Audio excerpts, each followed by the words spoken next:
بسم اللہ الرحمن الرحیم۔ میں ہوں ایم عبداللہ بٹی۔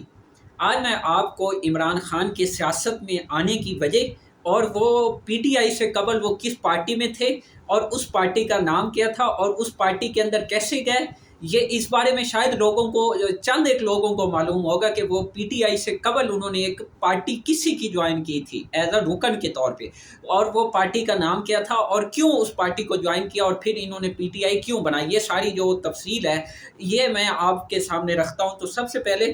عمران خان کی جو زندگی ہے وہ اپنی مطلب کہ حکومت گرائے جانے کے بعد اب آپ دیکھ رہے ہیں تقریباً 18 مہینے کے بعد اب وہ توشہ خانہ کیس میں سزا وقت ٹھہرے اور انہیں 3 سال کی قید سنائی گئی اور 1 لاکھ جرمانہ ہوا، اور اس کے بعد پھر ان کو اٹک جیل بھیج دیا گیا اور 5 سال کے لیے نائل بھی کر دیا گیا۔ یہ عمران خان اور ان پر اندر اعتماد کرنے والے ان حامیوں کے لیے تو شاید نئی بات ہو، لیکن بدقسمتی سے پاکستان کے لیے یہ کوئی نئی بات نہیں ہے، کیونکہ ماضی کے اگر سابق وزیر اعظموں کے بارے میں اگر دیکھا جائے تو جیسے حسین شہید سہروردی تھے، ذوالفقار علی بھٹو تھے، بے نظیر بھٹو تھی، اور پھر نواز شریف، سب ہر مقدمات کی زد میں آئے اور اسی طرح کے ان کے اوپر مقدمات بنے۔ اگر نواز شریف کے بارے میں ریسنٹلی اگر بات کی جائے تو وہ اقامہ پیناما کے اندر اقامہ کی وجہ سے نائل ہوئے اور ان کو یعنی کہ وزارت عظمیٰ کی جو کرسی ہے اس سے سبکدوش ہونا پڑا، اور اسی طرح پھر عمران خان کو توشہ خانہ کی وجہ سے اسکرپٹ تقریباً وہی مطلب کہ ڈیزائن پرانا ہی ہے،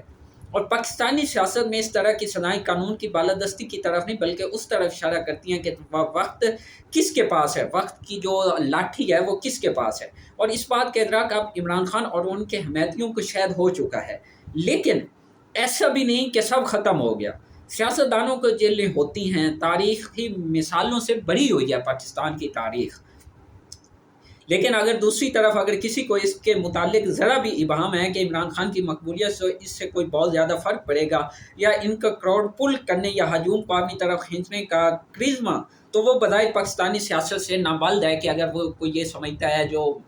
عمران خان کے مخالف پولیٹیشین ہیں، سیاستدان، وہ یہ سمجھتے ہیں کہ اب عمران خان کا سورہ سیاسی غروب ہو چکا ہے، تو ایسا بالکل بھی نہیں ہے۔ عمران خان ایک بہت وسیع فین کلب کے مالک ہیں جو 1992 کا کرکٹ ورلڈ کپ جیتنے سے 2022 میں جیب سے نکالا ہوا خط لہرانے اور پھر اس کے بعد کسی مقبول ٹک ٹاکر کی طرح تقریباً روزانہ ٹی وی کی سکرین پر انہیں دیکھتا ہے اور ان کے سحر میں مبتلا ہے، ان کی آواز پہ لبیک کہتا ہے اور سمجھتا ہے کہ کپتان جو بھی کہہ رہا ہے وہی سچ ہے، چاہے کپتان اس کی تردید ہی کر دے۔ سائفر اور امپورٹڈ حکومت کے نعرے کی مثال ہمارے سامنے، اور عمران خان یو ٹرن کا ماسٹر اس کو کہا جاتا ہے کہ وہ ہر بات پہ یو ٹرن لیتے ہیں۔ عمران خان کرکٹ ہی کی اصطلاح میں انہیں ہمیشہ بتاتے رہے ہیں کہ وہ ڈٹ کے کھڑے اور آخری گیند تک کھیلیں گے، اور یہ حقیقت بھی ہے کہ وہ آخری گیند تک کھیلیں، بس ان کی خواہش یہی رہی کہ امپائر بھی ہمیشہ ان کا ساتھ دیں۔ کم از کم 5 اگست 2023 کی صبح ایسا نہیں ہوا۔ اس کے بعد اگر مزید جو کپتان ہمیشہ اپنی ٹیم کے تھکے ہوئے کھلاڑیوں اور مداحوں کو بتاتے رہے کہ میچ ابھی ختم نہیں ہوا، اس لیے انہیں ابھی گھبرانا نہیں ہے، یہ ان کا بڑے ایک مطلب کہ سلوگن کے طور پہ یہ ٹرم یوز کرتے ہیں۔ دیکھنا یہ ہے کہ کیا اس بار بھی ایسا ہی اور بازی کوئی اور پلٹا کھا سکتی ہے، یا پھر واقعی میچ ختم ہو گیا اور کسی دوسرے میچ کی تیاری کرنی چاہیے، تماشائی کرسیوں پر واپس آئیں کہ ٹیم کے دوسرے پلیئر کی طرح دل ہار کر میدان چھوڑ جائیں، یہ بھی ایک سوال ہے۔ عمران خان کی کہانی بھی پویلین سے پچ تک کی کہانی جیسی، اور اس دوران انہوں نے اپنے سیاسی مخالفین کے وہ چھکے چھڑائے ہیں کہ وہ شاید ان کے ساتھ کھیلی گئی اننگز کبھی نہ بھولے۔ عمران خان نے جب وہ حکومت میں تھے اور ان کے خلاف طریقے میں اعتماد زوروں پر تھی، ایک مرتبہ کہا تھا کہ اگر مجھے حکومت سے نکالیں گے تو میں مزید خطرناک ہو جاؤں گا، اور وہ خطرناک ہوئے بھی، لیکن انہوں نے پھر اشاروں کے عنایوں میں، پھر دبے دبے الفاظوں میں، اور آخر کار کھل کے اپنے مخالفوں خصوصاً یعنی کہ افواج پاکستان اور سینئر اہلکاروں کے نہ صرف نام لینا شروع کیا بلکہ ان پر روز بروز الزام تراشی، بہتان تراشی لگانا شروع کی، تاہم انہوں نے نہ کسی عدالت اور نہ ہی کسی پبلک فورم پر ان الزامات کے ثبوت پیش کیے، لیکن ان کے حمایتی کوئی ثبوت بھی نہیں مانتے۔ عمران کا ہر حرف ان کے لیے حرف سچ ہے، اور یہی ہے ان کی شخصیت کا سیر جو سر چڑھ کر بولتا ہے، لیکن 9 مئی کے بعد وہ پورا جو اس کا ایک مطلب کرزما تھا، پوری جو حقیقت تھی وہ قوم کے سامنے آ گئی، کیونکہ عمران خان گزشتہ 27 سال سے باقاعدہ سیاست میں اور ان کی مقبولیت ان کے کرکٹنگ کیریئر کی طرح بڑھتی گئی۔ کرکٹ کا گراؤنڈ اور سیاست کا میدان، عمران کا مرکزی دھارے کے سیاست میں آنا کوئی اچانک حادثہ نہیں تھا، یہ ایک پلان تھا اور بقول ان کے لیے انہوں نے کئی سال انتظار کیا اور محنت کی۔ سن 1987 کے ورلڈ کپ کے بعد جب عمران خان نے کرکٹ سے ریٹائر ہونے کا فیصلہ کیا تو اس وقت پاکستان کے صدر جنرل ضیاء الحق نے انہیں دوبارہ کرکٹ میں واپس آنے کا کہا اور چند ماہ بعد عمران خان نے اپنا فیصلہ واپس لے لیا۔ اسی طرح جنرل ضیاء نے انہیں بعد میں سیاست میں آنے کا بھی کہا لیکن عمران خان نے صاف انکار کر دیا۔ کچھ اسی طرح کی پیشکش انہیں نواز شریف نے بھی لیکن کپتان سیاست میں نہ آنے کے فیصلے پر ڈٹے رہے۔ بالآخر عمران خان سیاست میں آ ہی گئے۔ Imran Khan military intelligence ISI کے سابق سربراہ جنرل حمید گل کو ان کے جہادی نظریات کی وجہ سے پسند کرتے تھے اور جب انہیں موقع ملا تو انہوں نے جنرل حمید گل اور محمد علی دورانی کی بظاہر سوشل نظریات پر بنائی گئی تنظیم پاسبان میں شمولیت اختیار کی۔ حمید گل اور دورانی اسے ایک پریشر گروپ یا تھرڈ فورس کہتے تھے جس کی بقول ان کے پاکستان کو اشد ضرورت تھی کیونکہ سیاستدان اپنے فوائد کی خاطر ملک کو لوٹ کے کھا رہے تھے اور عوام ان کے آپس کی لڑائیوں میں پس چکے تھے۔ پاسبان کے بانیوں سے سیاست کے بجائے معاشرتی تبدیلی کی طرف پہلا قدم کہتے تھے جو کئی سال بعد عمران خان کی تبدیلی کی سونامی کی لہر میں منظر عام پر آئی۔ یہ ایک بہت بڑا کارگر ٹرائب تھا۔ پاکستان کی خفیہ ایجنسی ISI کے سابق سربراہ حمید گل کے منصوبہ ساز نظریات، جماعت اسلامی سے آئے ہوئے دورانی کے منظم کرنے والی بہترین صلاحیت اور ورلڈ کپ کے ہیرو عمران خان کی کرشماتی شخصیت،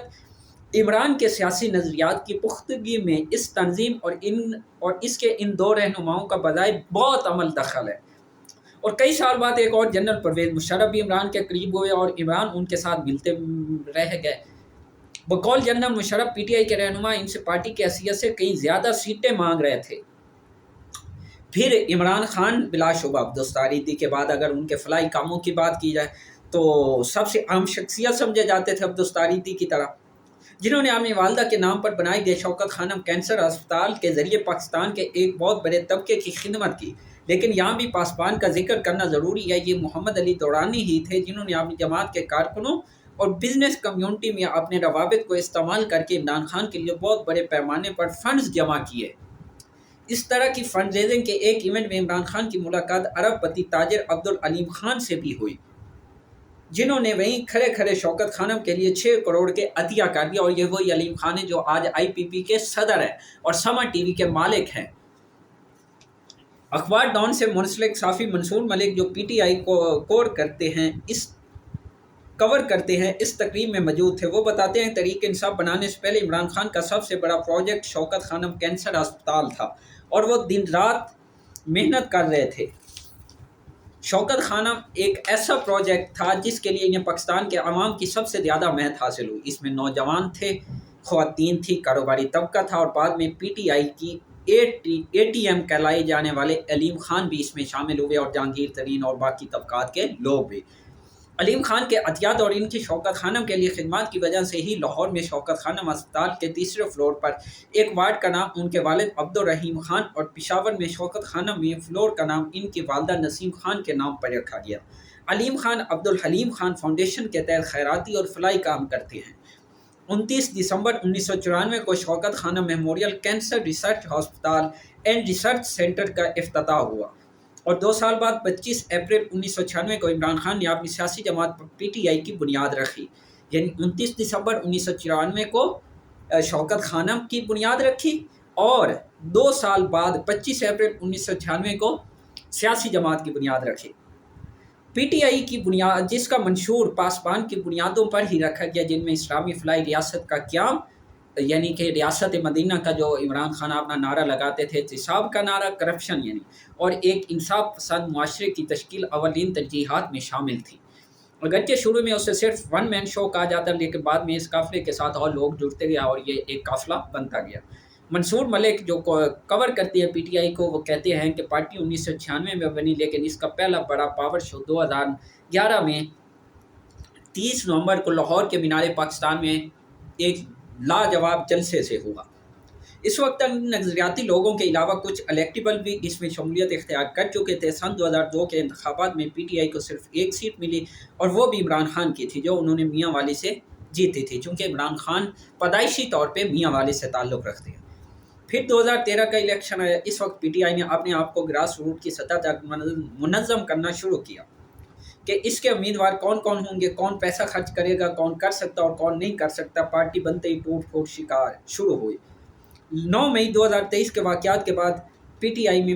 بری طرح ٹوٹ پھوٹ ہوئی اور تقریباً ساری لیڈرشپ آہستہ آہستہ عمران خان کو ان واقعات کا ذمہ دار ٹھہرا کر پارٹی چھوڑ گئی۔ اس سے پہلے پی ٹی آئی عدم اعتماد کے وقت بھی اراکین منحرف ہوئے اور اتحادی ناراض ہو کر انہیں چھوڑ گئے۔ کبھی منحرفین کو غدار کہا گیا اور کبھی ان پر کرپشن کا الزام اور کبھی لوٹے بازی اور یہ وہ کہا گیا۔ لیکن کیا ایسا پی ٹی آئی میں پہلی مرتبہ ہوا؟ بالکل نہیں۔ پارٹی جب بنی اور انتخابات میں حصہ لیا تھا تب ہی پارٹی میں مختلف گروہ ایک دوسرے سے ناراض ہوئے اور کئی ایک نے پارٹی چھوڑ بھی دی، اور اس حوالے سے یہ 2018 کے الیکشن سے قبل تک، ایون الیکشن کے بعد تک یہ شاہ محمود گروپ اور جہانگیر ترین گروپ کے بڑے چرچے رہتے تھے، ان میں آپس میں بھائی ٹسل ہے۔ عمران خان نے جب 1996 میں اپنی سیاسی جماعت پی ٹی آئی بنائی تھی تو اس وقت انہیں شاید یہ اندازہ نہیں تھا کہ 11 کھلاڑیوں کی کرکٹ ٹیم کی کپتانی کرنے اور ملکی سطح پہ ایک سیاسی جماعت چلانے میں کیا فرق ہے۔ کہا جاتا ہے عمران خان کی شخصیت میں یہ چیز بھی شامل ہے کہ جو بھی ان کے بہت قریب آتا ہے وہ کچھ عرصے بعد ان سے دور ہو جاتا ہے۔ حامد خان سے لے کے ریٹائرڈ جسٹس وجیہ الدین تک اور جہانگیر ترین سے لے کے علیم خان تک اور فواد چودھری سے لے کے پرویز خٹک تک پی ٹی آئی کے رہنماؤں کی کسی نہ کسی موقع پر عمران خان کی ناراضی کی فہرست بہت لمبی ہے۔ اکثر عمران خان کے آمنے فیصلے اس کھینچا کی وجہ بنتے ہیں۔ مثال کے طور پہ 2013 کے انتخابات سے پہلے اچانک فیصلہ کیا گیا کہ گراس روٹ پر تنظیم سازی کرنے کے لیے نو مینشن کی بجائے الیکٹڈ لوگ لانے چاہیے، جو کہ پارٹی کی بنیادی اصولوں کی ہی خلاف ورزی تھی، یعنی کہ نئے چہروں کی بجائے الیکٹیبل کو ترجیح دی گئی۔ منصور ملک اگین ڈان کے جو بیٹ رپورٹر ہیں وہ کیا کہتے ہیں، ان کے مطابق پارٹی الیکشن کرائیں گے، لیکن اتنی پولرائزیشن ہو چکی تھی کہ گروپس آپس میں لڑنے جھگڑنے لگے۔ اس دوران 2013 کے الیکشن سر پہ آ گیا اور اس وقت پی ٹی آئی نے محسوس کیا کہ ہم الیکشن میں مخالفین سے لڑنے کی بجائے اپنے آپ سے ہی لڑ رہے ہیں۔ جب الیکشن کا نتیجہ آیا تو سب کو پتہ چل گیا کہ غلطیاں کہاں ہوئیں۔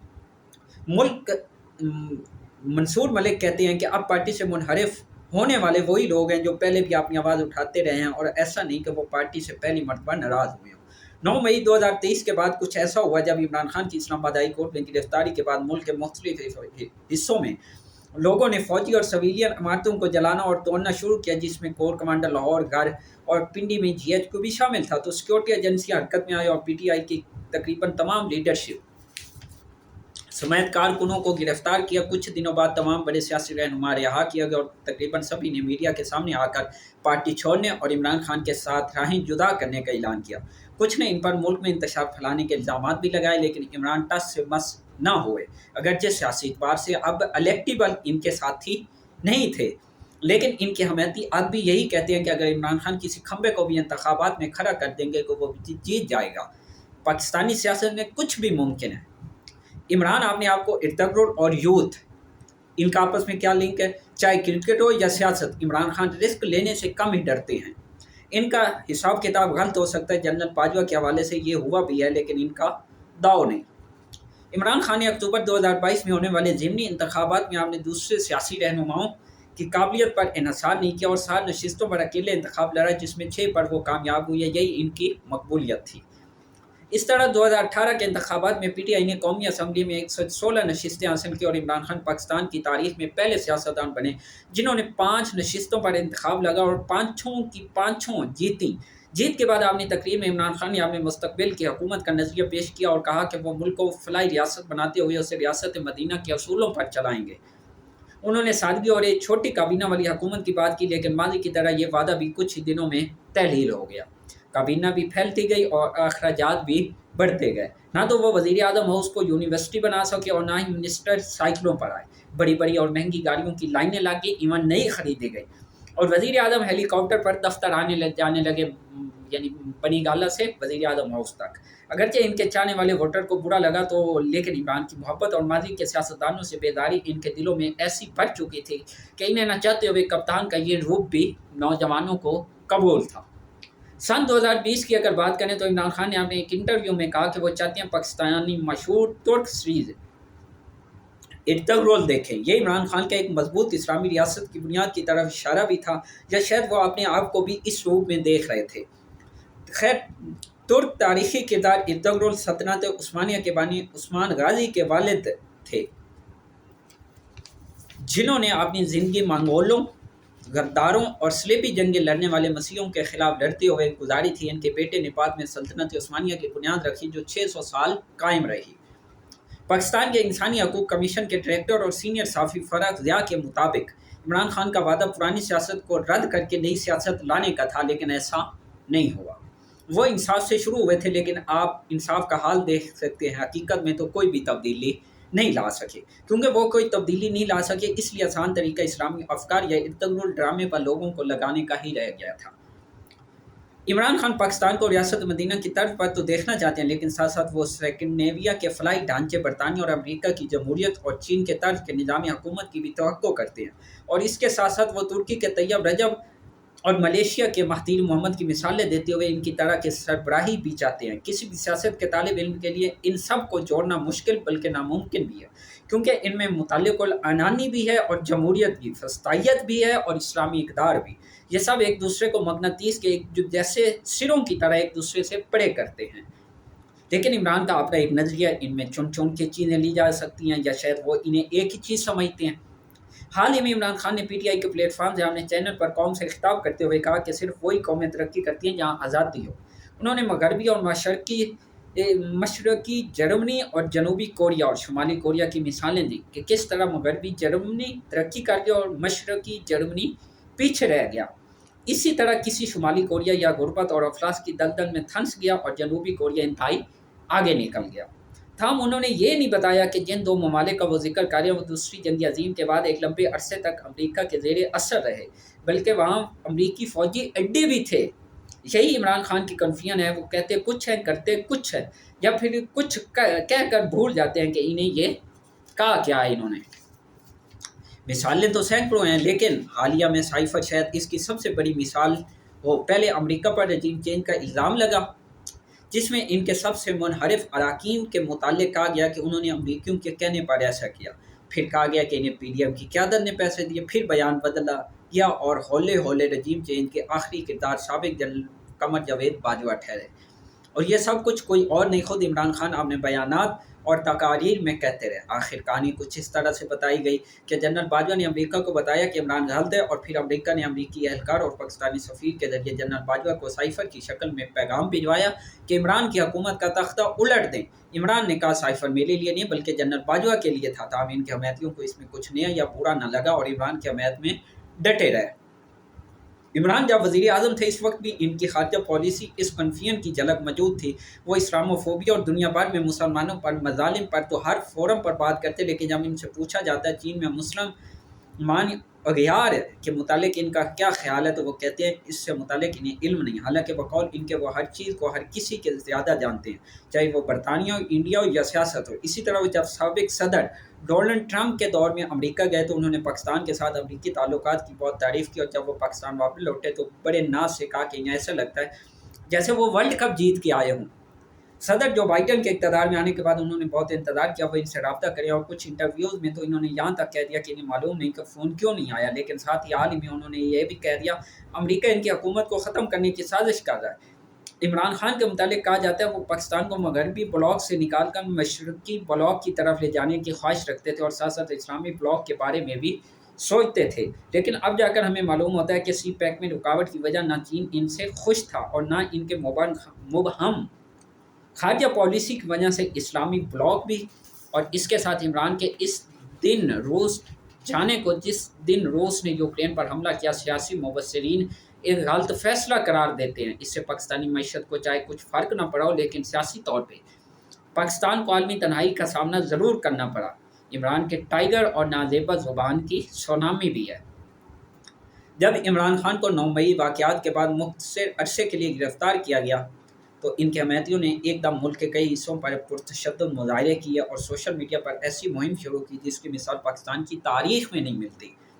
دوسری طرف حکومت نے بھی عمران خان کے خلاف مقدمات کی ایسی مہم شروع کی کہ اس کا بھی کوئی ثانی نہیں ہے۔ عمران خان جب سن 2014 میں اس وقت کے وزیر اعظم نواز شریف کے خلاف سڑکوں پر نکلے تھے اور کہا تھا کہ ان کے نوجوانوں کی سونامی کرپٹ سیاستدانوں کو خاک کر دے گی، تو شاید بہت سو کو یہ اندازہ نہیں تھا سونامی کے بعد تباہی کا بہت زیادہ گند بھی باہر آ جاتا ہے جس سے سمیٹنا بہت مشکل ہے، اور عمران کی سونامی کے ساتھ کچھ ایسا ہی ہوگا۔ جس نے بھی عمران کی مخالفت کی، عمران کے حامیوں اور خود عمران نے انہیں بلند آواز میں برا بھلا کہا۔ ایک دن ان کی پارٹی میں چہیتا سمجھا جانے والا کل خان پر تنقید کے بعد برا بن گیا، غدار اور بکاؤ کہلایا گیا۔ بظاہر لگتا ہے کہ پی ٹی آئی میں اختلاف کی کوئی گنجائش نہیں، جو کہ جمہوریت کی روح کی سمجھی جاتی ہے، اور خان کے خلاف مقدمات میں حکومت بھی اسی سمت نکل گئی۔ لیکن مخالفوں کے خلاف بری زبان کا استعمال صرف عمران کے دور میں ہی نہیں ہوا، اس سے پہلے نون لیگ کی داغ بیل ڈال چکی تھی، اور عوامی جلسوں میں نواز شریف اور شہباز شریف یعنی مخالفین کے خلاف جو جملے استعمال کیے وہ بھی تاریخ کا حصہ ہیں۔ تاہم پی ٹی آئی کے دور میں ایک نیا زوال دیکھا گیا۔ ایسا محسوس ہوا کہ ایک سوچی سمجھی پالیسی کے تحت عمران کے ٹائیگر ہر اس آواز کو بری زبان استعمال کر کے دبانا چاہتے ہیں جس نے ان کی پالیسی یا لیڈر پر کوئی تنقید کی ہو۔ کبھی خلاف فیصلہ دینے والے ججوں کو دھمکیاں دی گئیں، کبھی پولیس کے افسران کو مستقبل میں کڑی سزاؤں کے لیے تیار رہنے کو کہا گیا، اور عمران کے جو تضادات کا مجموعہ ہے وہ اس بات سے لگایا جا سکتا ہے کہ وہ اپنی تقاریر میں ہر بات کی نفی کی ہو، لیکن اگر وہ کسی ایک بات پر قائم رہے تو وہ ان کی نواز شریف اور سابق صدر زرداری کے خلاف نفرت تھی۔ انہوں نے ہمیشہ سے ہی یہ رویہ رکھا کہ وہ ان چوروں سے بات نہیں کریں گے۔ وہ ملٹری اسٹیبلشمنٹ کو برا بھلا کہتے، لیکن ساتھ ساتھ ان سے ہی مذاکرات کی بات کرتے۔ گرفتاری سے ایک دن پہلے تاہم انہوں نے کہا کہ ملک کے لیے سب کو مل بیٹھ کر بات کرنی چاہیے۔ شاید انہیں پتہ چل چکا تھا کہ اب فیصلہ ان کے خلاف آنے والا ہے۔ اگر دیکھا جائے تو عمران خان کوئی روایتی سیاستدان بھی نہیں ہے جو کچھ لو اور دو کے اصول یا پھر سیاست میں لچک دکھانے پر یقین کرتے۔ عمران کی لغت میں باہمی صلاح مشورے کی گنجائش نہیں، وہ جو چاہتے ہیں وہ کرتے ہیں، چاہے پارٹی چلانی ہو یا ملک۔ ان کے قریبی لوگوں کے مطابق ان کو کسی کی کوئی ضرورت نہیں، وہ جو سوچتے ہیں وہی کرتے ہیں، چاہے وہ ان کے پہلے فعل سے 180 ڈگری دوسری طرف ہو۔ ان کے ساتھ بہت زیادہ وقت گزارنے والے ایک سرکاری ملازم نے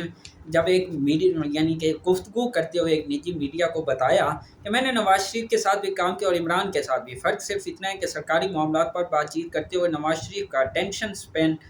15 منٹ تھا تو عمران خان کا 2-2.5 منٹ۔ اگر نواز شریف کو چائے یا کھانا یاد آ جاتا تو عمران اتنے بیدار نظر آنا شروع ہو جاتے کہ آپ کو صاف پتہ چل جاتا کہ آپ کی کوئی بات نہیں سنی جا رہی۔ یہ تھی عمران خان کی یعنی کہ سیاسی کیریئر جو تضادات سے بھرا ہوا ایک مجموعہ تھا، اور اس کے ساتھ وہ سیاست میں کن کی وجہ سے آئے اور ان کے نظریات کی اصل وجہ تھی کیا تھی، یہ جو نعرے لگاتے ہیں ان کی بنیاد کیسے انہوں نے مطلب وہ ساری ڈالی، اور سب سے پہلے وہ کس پارٹی کو انہوں نے جوائن کیا، کس لیڈر کے ساتھ کے نظریات سے متاثر ہوئے، اور پھر مطلب کہ ان کی جو حالیہ یعنی سیاست ہے اس کے بارے میں، اور شوکت خانم کے بارے میں آپ نے حیرت انگیز انکشافات سنے ہوں گے کہ سب سے پہلے ہے شوکت خانم کے بنانے میں ایک بڑے ٹائکون نے جو سب سے پہلے مطلب شمولیت اختیار کی وہ کون تھا، اور آج وہ اس کی مطلب پی ٹی آئی کے اندر پہلے کیا وقت تھی اور آج وہ کس پارٹی کا اور وہ منحرف کیوں ہوئے، یہ پوری ایک تفصیل آپ کے سامنے رکھی۔